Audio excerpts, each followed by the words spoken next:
Hola a todos y bienvenidos una vez más a ROSMED. Hoy vamos a hablar acerca del capítulo 20 que vendría a ser acerca del riñón. Bueno, entonces vamos a empezar y lo primero que se nos habla es acerca de la enfermedad renal, ¿no? Entonces nos mencionan que más de 500,000 de personas, esto obviamente en Estados Unidos, padecen nefropatía terminal, de las cuales 2/3 van a requerir diálisis, lo que implica un costo anual superior a 40,000 millones de dólares, ¿no? Ese es un dato que nos dan. Pero bueno, más allá de eso se nos menciona, vamos a hablar ahora específicamente de lo que es la enfermedad renal. Nos mencionan que la enfermedad renal se va a clasificar según los 4 compartimentos anatómicos que puede verse afectados, es decir, glomérulos, túbulos, intersticio y vasos sanguíneos. Entonces, la interdependencia como tal entre estos compartimentos significa que la lesión en uno va a afectar generalmente a los demás. Ahora, la lesión de estos compartimentos va a culminar también en una enfermedad renal crónica, lo que va a llevar a la insuficiencia renal terminal. Algunas de las manifestaciones clínicas que nos mencionan aquí va a ser la azoemia, que es el aumento de los niveles de nitrógeno ureico en sangre, y también la creatinina, que es debido a una reducción del filtrado glomerular. También tenemos lo que es la azoemia prerrenal, que es causada por la hipoperfusión renal, como insuficiencia cardíaca, shock o hemorragia, ¿no? Ahora, también tenemos la azoemia posrenal, que básicamente es el resultado de la obstrucción del flujo urinario tras salir del riñón. Esto se debe sobre todo o está relacionado también en la uremia, que es el conjunto de signos y síntomas asociados con la azoemia, afectando múltiples sistemas del cuerpo. Bien, mencionemos ahora los síndromes clínicos que son más comunes, y aquí se nos menciona el síndrome nefrítico, ¿no? que es caracterizado por la hematuria, proteinuria leve o moderada y también la hipertensión causada por lesión glomerular.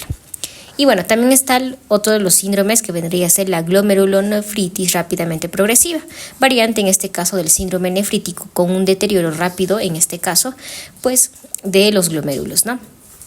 Ahora, también tenemos al síndrome nefrótico, que en este caso vendría a ser una condición donde se va a presentar proteinuria, esto sobre todo mayor a 3.5 gramos por día. También se va a presentar una hipoalbuminemia, así como también edema, hiperlipidemia, una lipiduria, que en este caso va a estar asociado con la lesión glomerular. También tenemos otros síndromes que, por ejemplo, va a ser la lesión tubular aguda, en donde va a haber un deterioro rápido de la filtración glomerular por lesión de cualquier compartimento renal con azoemia como consecuencia. Y finalmente también tenemos la enfermedad renal crónica, que es una reducción significativa de la filtración glomerular durante más de 3 meses con o sin albuminuria, debido principalmente a diabetes y también a la hipertensión. Bien, dicho esto, ahora hablemos acerca de las glomerulopatías. Vamos a tener aquí en primer lugar, la glomerulonefritis primaria. Aquí hablamos acerca de los glomérulos, que básicamente son la principal diana de esta lesión. También tenemos la glomerulopatía secundarias, donde va a haber una lesión glomerular causada por enfermedades sistémicas como hipertensión, diabetes o vasculitis. A su vez, también vamos a tener las patogenias que están relacionadas a la lesión glomerular. Por ejemplo, la mayoría aquí de estas lesiones glomerulares van a ser causadas por mecanismos inmunitarios, como la formación de complejos inmunitarios y la activación del complemento. Bien, en base a esto mencionemos las respuestas patológicas del glomérulo. Aquí vamos a hablar de la hipercelularidad, en donde hablamos de la proliferación de células mesangiales, endoteliales y epiteliales en respuesta a la inflamación. También tenemos el engrosamiento de la membrana basal, en donde vamos a observar en una microscopía óptica y electrónica. Esto pues vamos a observar depósitos subendoteliales o subepiteliales de inmunocomplejos, como por ejemplo, bueno, también no solamente de inmunocomplejos, sino también fibrina o también los amiloides, ¿no? Ahora, también dentro de estas respuestas del glomérulo vamos a tener pues la hialinosis y la esclerosis. La hialinosis como tal se va a caracterizar por la acumulación de proteínas plasmáticas, mientras que en este caso la esclerosis va a ser el depósito de matriz extracelular colágena. Bien, existen mecanismos de daño en la glomerulonefritis. Nos hablan aquí acerca de la formación in situ de inmunocomplejos. Y bueno, aquí nos menciona que los anticuerpos pueden reaccionar con antígenos intrínsecos del glomérulo o con antígenos circulantes, en este caso atrapados en el glomérulo, ¿no?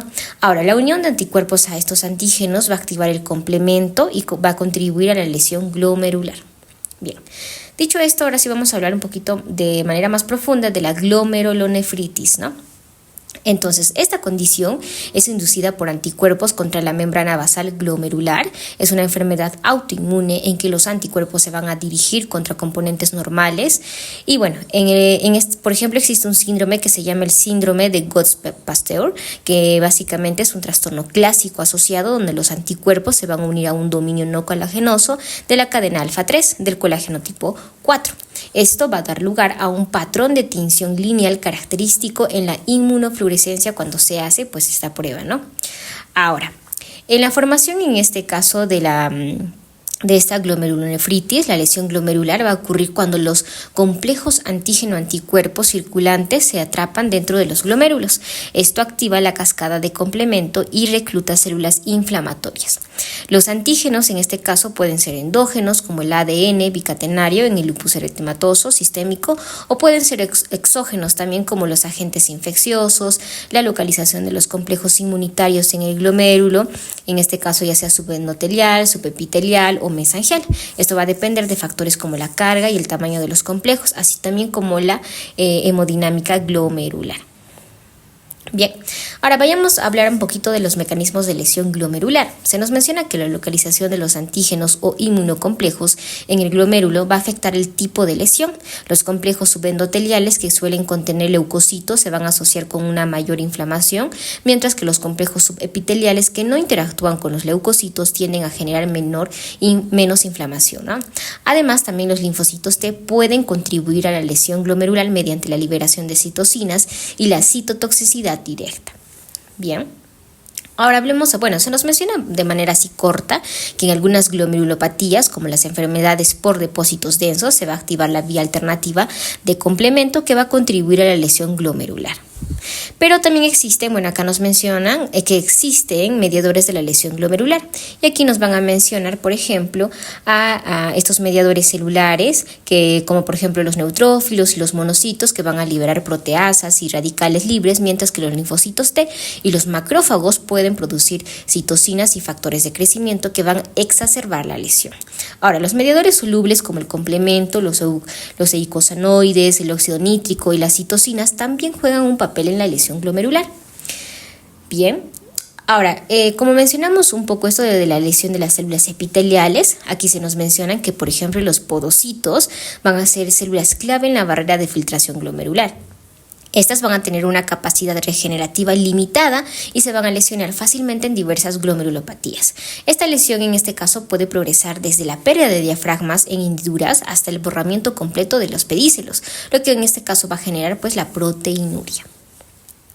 Bien, ahora existe un mecanismo de progresión en este caso en las glomerulopatías. Se menciona que cuando la función glomerular disminuye a un 30 o 50% de su nivel normal, la progresión hacia insuficiencia renal terminal es relativamente constante. En este caso, la glomeruloesclerosis focal y también la segmentaria va a ser un proceso adaptativo que con el tiempo va a llevar a fibrosis glomerular y también a la uremia. La fibrosis túbulo intersticial va a estar asociada mucho a isquemia y también inflamación, ya que en este caso se considera un factor importante en la progresión de la enfermedad renal. Bien, dicho esto, hablemos entonces ahora de los síndromes nefríticos y sus variantes. Bien, entonces en primer lugar la glomerulonefritis aguda proliferativa, conocida como la postestreptocócica o la postinfecciosa.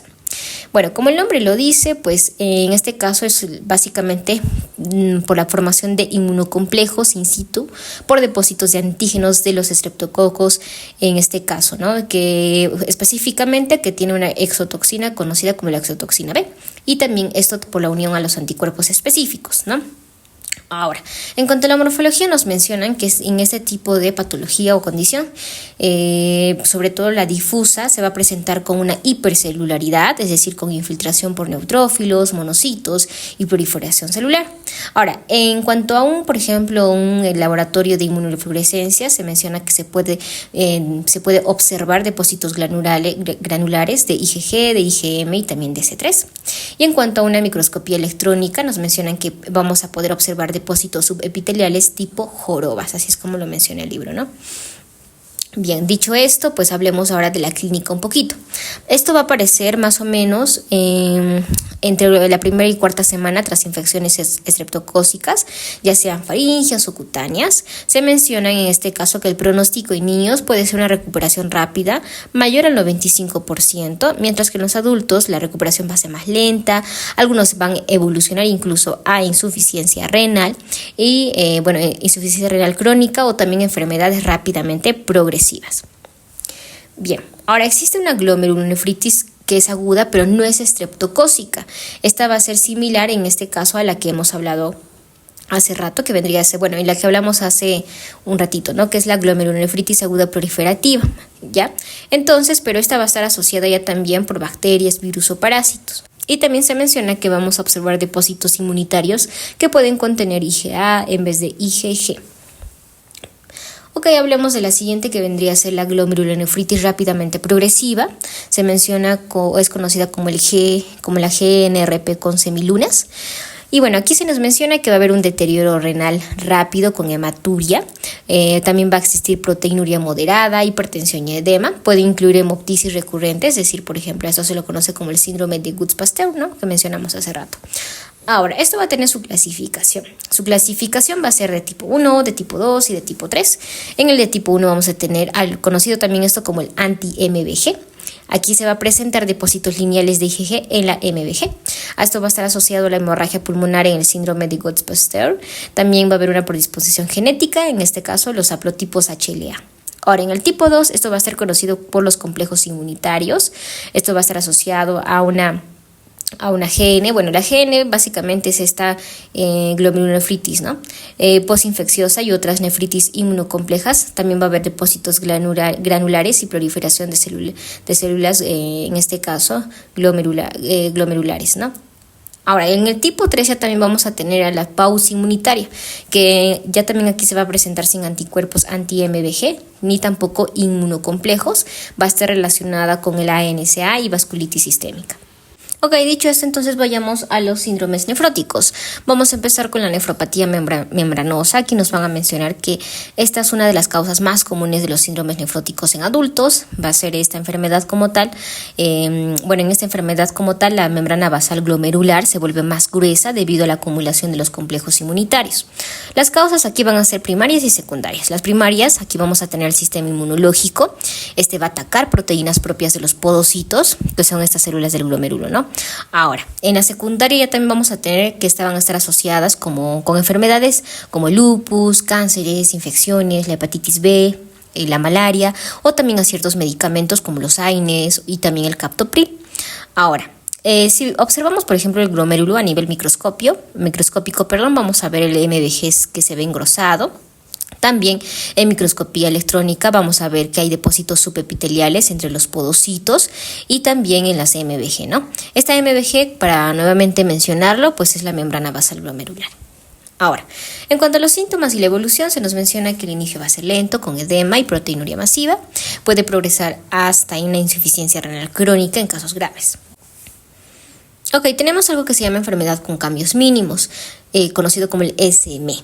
Esta es la causa más común de los síndromes nefróticos en niños, donde los glomérulos van a aparecer normalmente bajo el microscopio, pero los podocitos van a estar dañados. Esto puede ser idiopático, es decir, sin causa clara o asociados a enfermedades como los linfomas de Hodgkin o infecciones respiratorias recientes.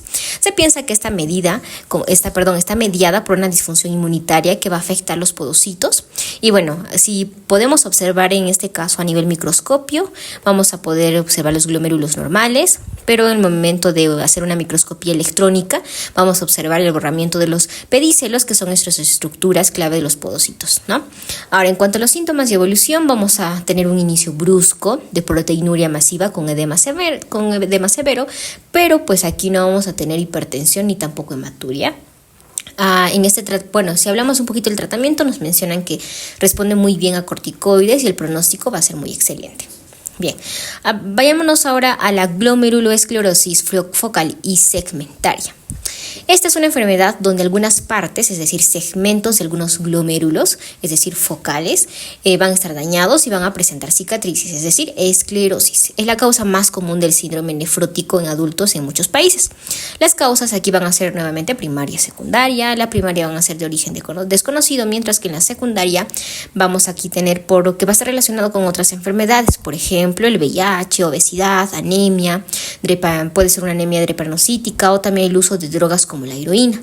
También pueden en este caso deberse a mutaciones genéticas que pueden afectar pues las proteínas de los podocitos, ¿no? Entonces, ¿qué vamos a ver en un glomérulo? Bueno, se nos menciona que que algunas partes del glomérulo van a tener cicatrices, y bueno, en una microscopía electrónica se menciona que va a existir o vamos a observar un borramiento de pedícelos y depósitos en las áreas escleróticas. Ahora, en cuanto a los síntomas y la evolución, nos mencionan que vamos a tener proteinuria masiva, hipertensión y hematuria, va a responder mal a los corticoides y pueden progresar rápidamente a una insuficiencia renal crónica. Ok, en cuarto lugar vamos a hablar de la glomerulonefritis membranoproliferativa. Esta ya también es una enfermedad muy rara que va a afectar tanto la membrana basal como el mesangio, con en este caso una proliferación de células dentro del glomérulo. Aquí vamos a tener dos tipos de causas, tipo 1 y tipo 2 nuevamente.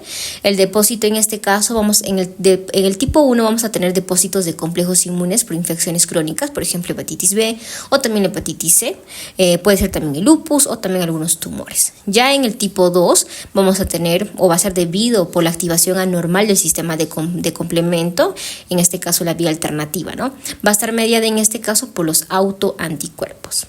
Ahora, a nivel de microscopio vamos a poder observar que la membrana basal tiene un doble contorno debido a la interposición de las células mesangiales. Y bueno, se menciona como otro dato que en el tipo 2 se ven depósitos densos de este MBG, ¿no? De esta membrana al microscopio electrónico. Y bueno, en cuanto a algunos síntomas y evolución, nos mencionan que puede estar presente en un síndrome nefrótico puro o también una mezcla con síndromes nefríticos, ¿no? Esto vendría a ser la hematuria. Continuemos y ahora vamos a hablar de algunas anomalías glomerulares aisladas. Aquí vamos a tener, por ejemplo, en primer lugar a la nefropatía IgA, que es conocido como la enfermedad de Berger. Entonces, esta es una glomerulonefritis más frecuente en el mundo y causa la hematuria recurrente. Bueno, en cuanto a la patogenia, nos vamos a mencionar que existen algunas alteraciones en la glucosilación de la IgA1, provocando depósitos de esta inmunoglobulina en el mesangio glomerular. Ahora, estos depósitos van a activar las células mesangiales, desencadenando inflamación y proliferación.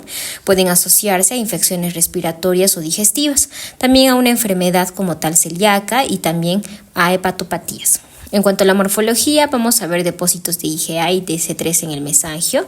Y bueno, también nos mencionan que las lesiones pueden ser proliferativas o también pueden ser escleróticas. En cuanto a la clínica, nos dice que va a existir una hematuria recurrente tras infecciones que puede durar días o también puede reaparecer, ¿no? Ahora, el 15 a 40% va a progresar a insuficiencia renal, en este caso crónica, en más o menos unos 20 años, ¿no? Ahora, en segundo lugar, la nefritis hereditaria, que es conocido como el síndrome de Alport y lesión de MBG. Entonces, esta va a ser una enfermedad ya genética que va a afectar el colágeno tipo 4, esencial en este caso en el MBG, ¿no? Es decir, en esta membrana. Ahora, también puede estar involucrado como tal este tipo de colágeno, pues en la cóclea y también en el cristalino. Ahora, se nos menciona que esto es debido a mutaciones en genes que codifican las cadenas alfa 3, alfa 4 y alfa 5 del colágeno, y se va a formar como tal o va a tener una forma ligada al X, que más o menos va a representar el 85% y va a afectar principalmente a hombres. Ahora, ¿qué se va a ver en la clínica? Pues nos mencionan hematuria progresiva desde la infancia, sordera, neurosensorial y también anomalías oculares, porque mencionamos que pues este colágeno también estaba involucrado en la cóclea y el cristalino. También podemos ver una luxación del cristalino y entre otros, ¿no? Ahora, también puede presentarse pues la insuficiencia renal crónica antes de los 40 años en el caso de los hombres. Bien, en cuanto a la morfología, nos mencionan que va a haber un engrosamiento y adelgazamiento de la MBG con un patrón enrejado. Y bueno, vamos a también tener aquí es como una subcondición que es conocida como la lesión de la membrana basal delgada.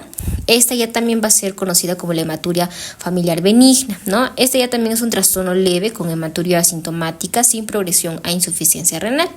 Entonces aquí nos mencionan que pues va a ser debido a mutaciones en las cadenas alfa 3, alfa 4 del colágeno tipo 4 y bueno, en este caso la MBG es más delgada de lo normal, más o menos acaso nos mencionan de 150 a 250 nanómetros en lugar de 300 a 400 nanómetros, ¿no?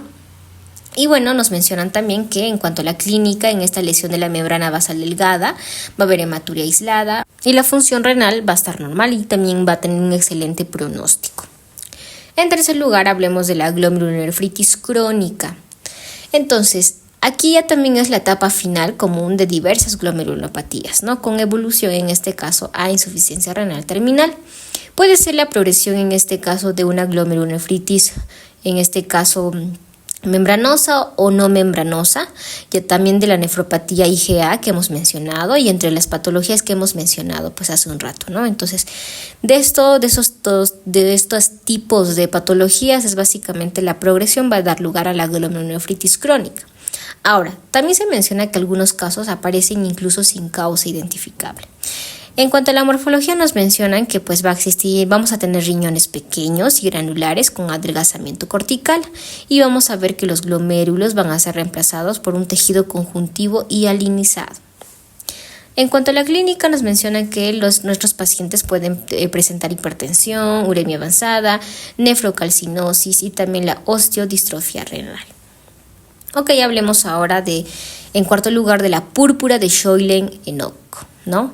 Esta ya también es una vasculitis sistémica común en niños. Se menciona que puede estar entre los de 3 a 8 años con afectación cutánea, articular, gastrointestinal y también renal, ¿no? Esto es debido a los depósitos del IgA en el mesangio glomerular asociados en este caso a la inflamación sistémica. En cuanto a la clínica nos mencionan que va a presentarse hematuria, síndrome nefrítico o nefrótico, púrpura palpable, dolor abdominal y también las artralgias. Generalmente van a tener un buen pronóstico, pero puede haber hematuria recurrente.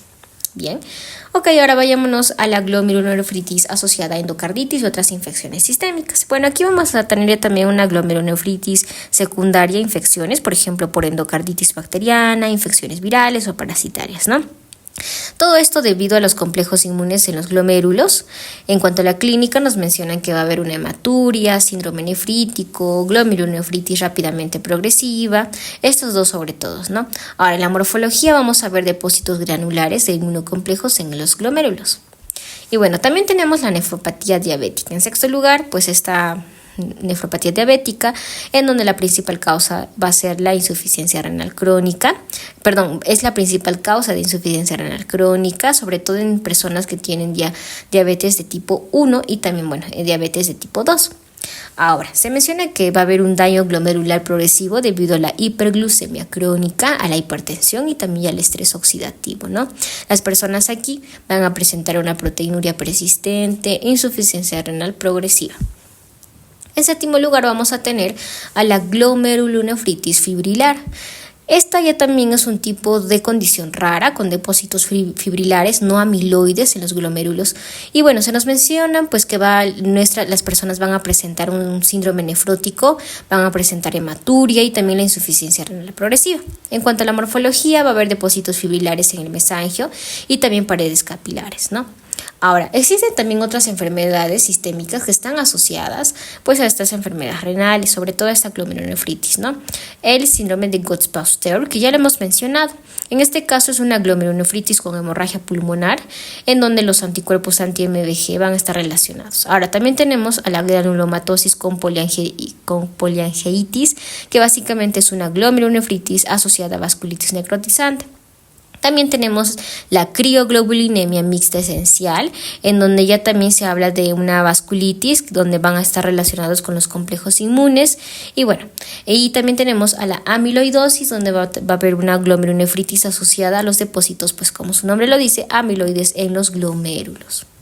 Ok, ya hemos hablado de los glomérulos, ahora vayámonos a las lesiones tubulares. Vamos a empezar con la primera, que es la lesión tubular aguda. En esta básicamente se nos menciona, bueno, anteriormente era conocida como la necrosis tubular aguda, eso es lo primero. Se menciona que es la primera causa de insuficiencia renal aguda y va a representar el 50% de los casos en pacientes hospitalizados. Ahora, vamos a tener entonces las causas, aquí van a ser dos. Vamos a tener por causas isquémicas o por causas de lesiones tóxicas directas. Entonces, en la isquemia, pues obviamente vamos a tener shock, colapso circulatorio, deshidratación, hipertensión maligna, vasculitis y también los estados de hipercoagulabilidad. Ahora, esta isquemia va a dañar obviamente las células epiteliales tubulares debido a su alta demanda metabólica. En cuanto a las lesiones tóxicas directas, nos mencionan que aquí los factores van a ser fármacos nefrotóxicos, contrastes radiológicos, mioglobina, hemoglobina, radiación en este caso y entre otros. Ahora, las toxinas se van a concentrar en las células tubulares, amplificando en este caso el daño. Bien, vayámonos a la patogenia. Aquí nos mencionan pues que estas células como tal epiteliales, tubulares, van a perder polaridad celular, redistribuyendo en este caso pues proteínas esenciales como la ATPasa, sodio, potasio, lo que pues va a afectar el transporte pues de los iones, ¿no?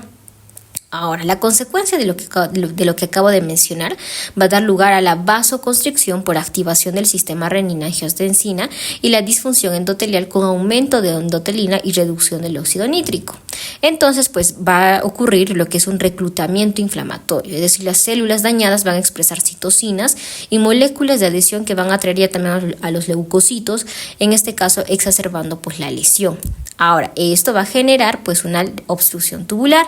Y bueno, se menciona que aquí ya también las células desprendidas van a obstruir los túbulos, aumentando la presión intratubular y también disminuyendo la filtración glomerular, lo que en este caso va pues obviamente intervenir con el reflujo glomerular, ¿no? Es decir, parte del filtrado glomerular va a regresar al intersticio, causando el edema y agravando el daño tubular.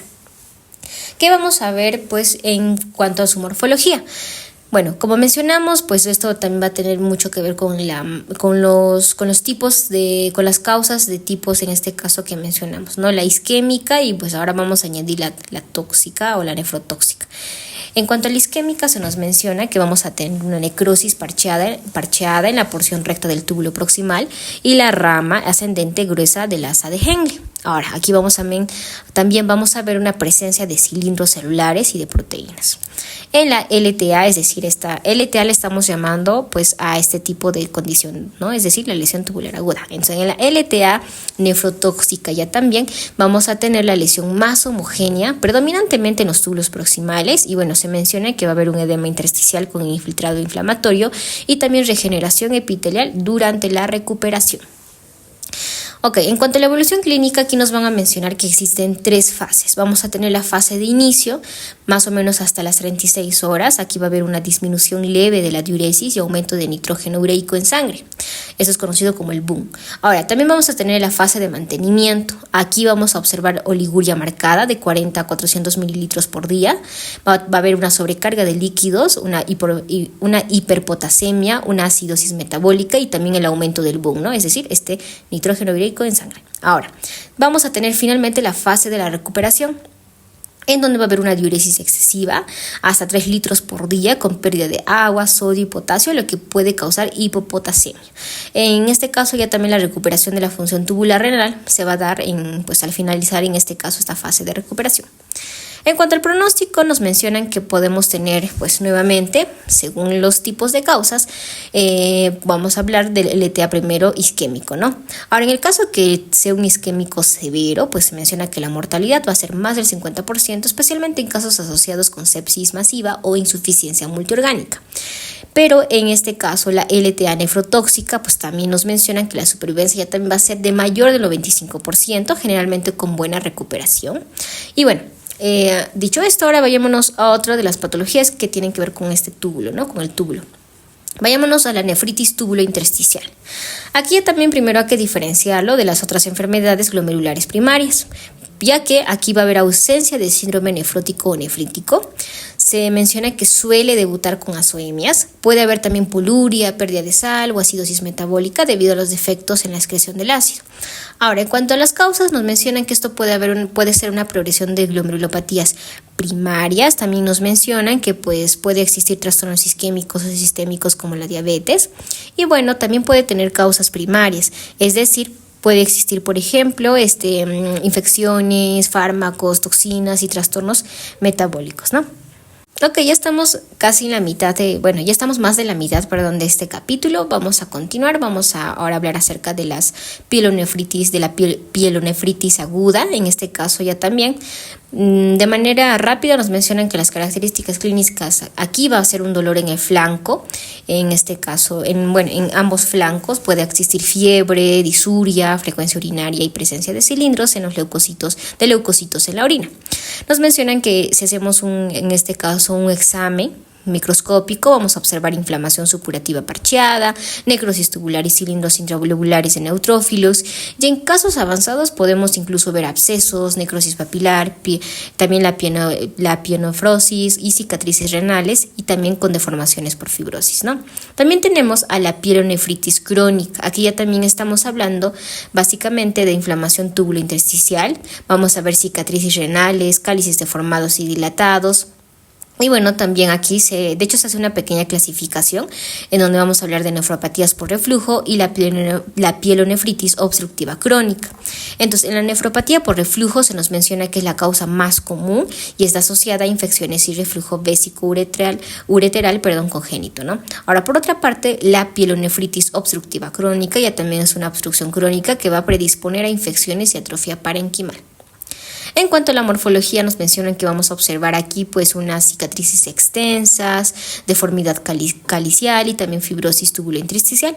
También puede evolucionar a una glomerulosclerosis focal y segmentaria, la que hemos hablado hace rato, ¿no? Específicamente la secundaria. Ahora, puede presentarse de forma silente o también puede venir con una hipertensión y disfunción renal en etapas avanzadas. Ahora hablemos acerca de las nefritis tubulointersticiales inducidas ya también por fármacos y toxinas. Bueno, aquí ya también pues la etiología misma lo dice, nos mencionan que va a estar obviamente relacionado a las reacciones de hipersensibilidad a fármacos, por ejemplo penicilinas, los AINES o algunos diuréticos, y bueno, se menciona que aquí la toxicidad es de manera directa. En cuanto a la patogenia, pues vamos a ver una reacción inmunológica mediada por los anticuerpos IgE o los linfocitos T. Va a haber una formación de haptens inmunizantes por fármacos adheridos a las células tubulares. Y bueno, las personas aquí van a presentar fiebre, exantema, eosinofilia, también hematuria, proteinuria leve en este caso, piuria estéril y también la azoemia, ¿no? Ahora, pues aquí obviamente la suspensión del fármaco pues nos va a ayudar a la recuperación. Ahora, en este caso que si básicamente no se hace la suspensión del fármaco, no se trata, pues va a haber una necrosis papilar con hematuria macroscópica o también cólicos renales por obstrucción ureteral. Bien, ahora hablemos de las nefropatías por uratos. Bueno, pues aquí vamos a tener tres tipos. Vamos a tener nefropatías agudas por uratos, nefropatías crónicas por uratos y la nefrolitiasis. Entonces, en la nefropatía aguda por uratos, pues aquí vamos a observar cristales de ácido úrico que se van a precipitar en los túbulos y en los conductos colectores, obstruyéndolos, ¿no? Ahora, esto es muy común en el síndrome de lisis tumoral tras quimioterapia en tumores malignos hematológicos. En cuanto a la nefropatía crónica por uratos, esto ya va a estar relacionado con la hiperuricemia prolongada, es decir, por ejemplo, como la gota. Vamos a también tener depósitos de urato monosódico que van a causar obstrucción tubular y atrofia cortical, o también la formación de los tofos, ¿no? Que son estas células gigantes con fibrosis. Ahora, finalmente la nefrolitiasis. Esto va a estar presente en el 22% de los pacientes con gota y el 42% con hiperuricemia secundaria.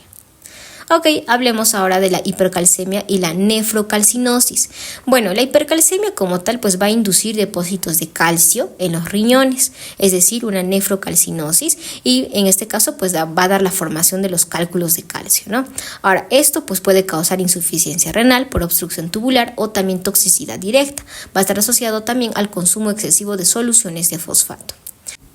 Ok, ahora hablemos acerca de otra patología. Vamos a hablar de la nefropatía por cilindros de cadenas ligeras. Esto es conocido como el riñón del mieloma. ¿ok?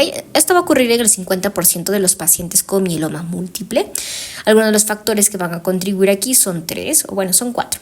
Primero, proteinuria de Bence-Jones, que básicamente son proteínas combinadas con glucoproteínas de Tamm-Horsfall, formando cilindros obstructivos. La amiloidosis, que va a presentar en este caso del 6 al 24% de pacientes con mieloma.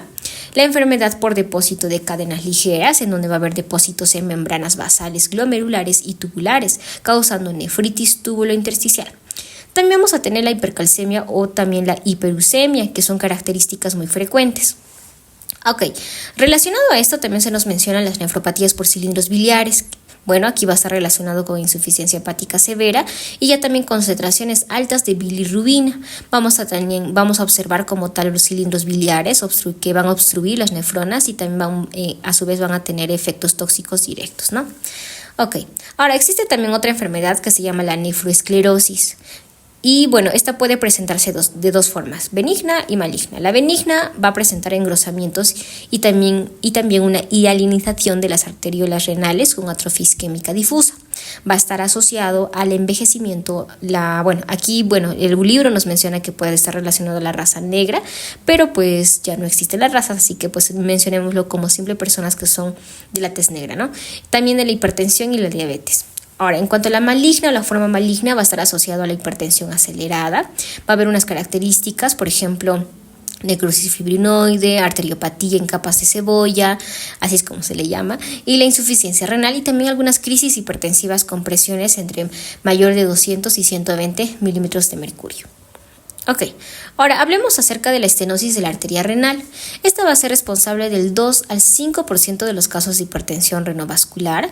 Las causas aquí van a ser por placas ateromatosas obstructivas, por lo menos en el 70% de los casos, y vamos a también tener una displasia fibromuscular que va a afectar principalmente a mujeres jóvenes. Ok. Bien, ahora nos mencionan acerca de las microangiopatías trombóticas. Estos van a ser trastornos caracterizados por trombosis en vasos pequeños. También vamos a tener anemia hemolítica, microangiopatías y también la trombocitopenia, ¿no? Van a tener subtipos, por ejemplo, vamos a tener el SHU típico, que es asociado a toxinas de Escherichia coli, el SHU atípico, ya que ya también va a estar relacionado con mutaciones en reguladores del complemento y también otros factores, y el PTT, que vamos a tener deficiencias de AMTAS13, que es básicamente este regulador del factor von Willebrand, ¿no? Y bueno, para finalizar nos mencionan aquí que pues la morfología de este tipo de patología es que vamos a ver trombosis de arterias interlobulares, necrosis y también un engrosamiento vascular. Ahora, existen también otros problemas vasculares, por ejemplo, las nefropatías ateroembólicas, ¿no? Estas van a ser ya también nefropatías ateroembólicas que se van a producir en este caso cuando los cristales del colesterol o fragmentos de placa aterosclerótica se van a desprender y embolizar desde una aorta, en este caso patológica, hacia los vasos intrarrenales, ¿no? Esto va a ocurrir generalmente tras procedimientos como la angiografía o manipulación de la aorta. Ahora, estos cristales de colesterol van a bloquear estos vasos renales pequeños, lo que va a producir isquemia focal en el riñón, y aunque la embolización puede ser muy extensa, en este caso, pues rara vez compromete por completo la función renal, pero puede causar daño renal subclínico o insuficiencia renal progresiva. Ahora, los pacientes aquí pueden presentar hematuria, proteinuria y en casos graves insuficiencia renal progresiva. Ok, ahora existe la nefropatía con enfermedad falciforme. Bueno, aquí básicamente esta enfermedad va a afectar tanto a los heterocigotos, es decir, los portadores de la mutación, como a los homocigotos, es decir, quienes tienen la enfermedad completa. La nefropatía aquí básicamente, en este caso, va a estar relacionado con la enfermedad falciforme, que es más prevalente en los homocigotos, como lo hemos mencionado. Ahora, la formación de los glóbulos rojos en forma de media luna, es decir, estos drepanocitos, en un entorno renal hipertónico o hipóxico, básicamente, pues va a provocar esta obstrucción vascular en los riñones y pues esto va a causar la hematuria, disminución de la concentración urinaria, necrosis papilar y la cicatrización también cortical. Y pues nos dicen que el flujo sanguíneo renal se va a ver alterado, lo que va a llevar a una disfunción, en este caso progresiva, de los riñones, ¿no? Ahora, las complicaciones aquí de esta nefropatía en enfermedad falciforme, pues nos mencionan que los pacientes pueden desarrollar una insuficiencia renal crónica. Ok, ahora hablemos acerca de la necrosis cortical difusa. Bueno, esta va a ser una urgencia, se menciona urgencia obstétrica, como en este caso como el desprendimiento placentario. Se menciona también que el shock séptico y las cirugías mayores son las principales causas de esta condición. Ahora, la necrosis cortical como tal difusa se va a caracterizar por la formación de microtrombos que bloquean los glomérulos y las arteriolas renales, lo que es similar a una coagulopatía intravascular diseminada. Esto va a llevar a la necrosis renal, afectando la capacidad de los riñones para filtrar adecuadamente la sangre, ¿no? Y pues los pacientes suelen presentar como tal insuficiencia renal aguda, con oliguria, hematuria y también el aumento de los niveles de la creatinina. Ok, hablemos de este tema interesante que, bueno, es corto, pero pues nos mencionan de los infartos renales, ¿no? Los infartos renales son causados ya también principalmente por trombos auriculares izquierdos, vegetaciones valvulares, aneurismas aórticos o aterosclerosis. Estos trombos o émbolos van a bloquear las arterias renales, impidiendo el flujo sanguíneo hacia los riñones. La mayoría en este caso de los infartos renales son asintomáticos, pero los pacientes pueden experimentar dolor en el flanco. Ahora, también puede presentar hematuria y en algunos casos hipertensión debido a la obstrucción vascular. Los infartos renales aquí van a ser extensos y pueden afectar la función renal de manera más severa. Y bueno, para el diagnóstico de manera rápida nos mencionan que se va a realizar mediante imágenes de tomografía computarizada o también una ecografía Doppler. Ok, ya vamos a terminar y vamos a hablar acerca de las, en este caso, nefropatías quísticas. Entonces, vamos a tener nefropatías, en primer lugar la nefropatía poliquística autosómica dominante, ¿no? Aquí nos mencionan, por ejemplo, que el NPQAD va a estar asociado mucho con mutaciones en estos genes, sobre todo los genes PKD1, que es en el 85% de los casos, o también puede ser el PKD2, ¿no? Ahora, los riñones en este caso van a presentar un agrandamiento significativo debido a los quistes renales, que pueden provocar hipertensión, hematuria y proteinuria. Los pacientes pueden experimentar dolor en el flanco o también infecciones urinarias recurrentes.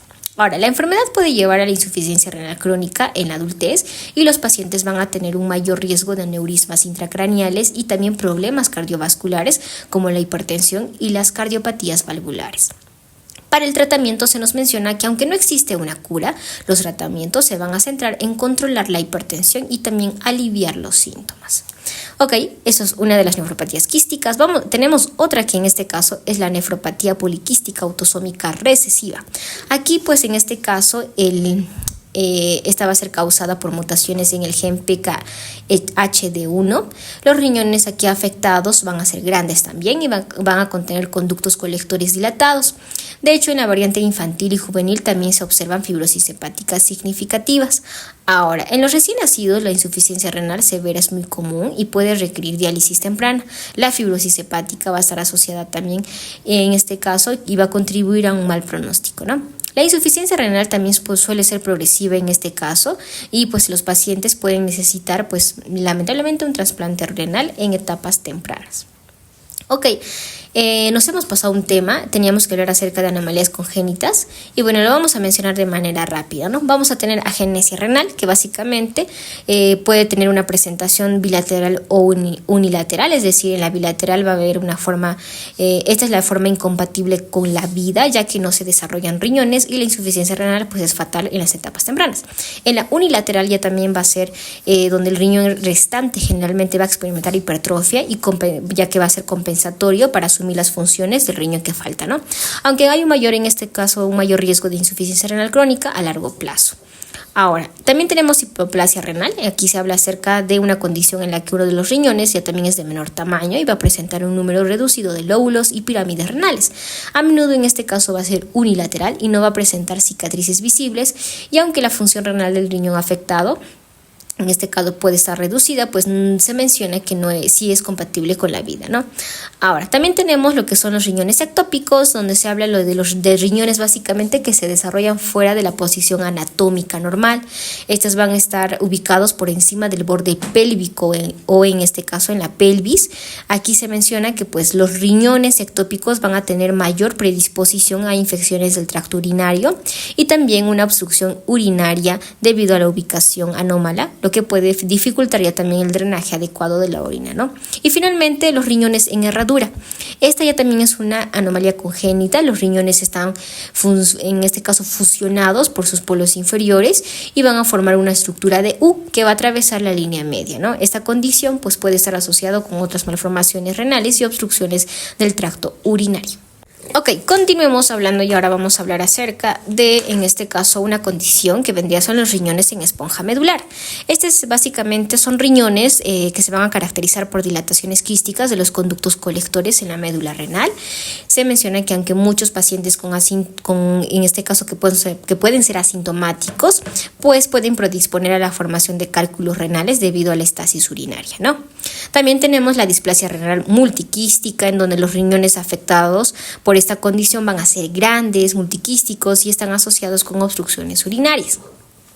Y bueno, también tenemos las enfermedades quísticas adquiridas, ¿no? Por ejemplo, que están las que están asociados a diálisis. Aquí ya también los pacientes que tienen insuficiencia renal terminal van a ser sometidos a diálisis prolongado y pues se van a observar múltiples quistes en la corteza y también en la médula renal, ¿no? Ahora, hablando también de quistes, se nos menciona que pues en este caso van a ser quistes solitarios o múltiples comúnmente localizados en la corteza renal, y aunque también en la médula en la médula, pues pero va a ser en menor medida. Ahora, el tamaño aquí va a variar entre 1 hasta 10 centímetros. Y bueno, se menciona que pues la presencia de estas calcificaciones con contornos irregulares dentro de los quistes pueden simular a un carcinoma renal, ¿no? Ahora, de hecho, vamos a hablar también de las neoplasias.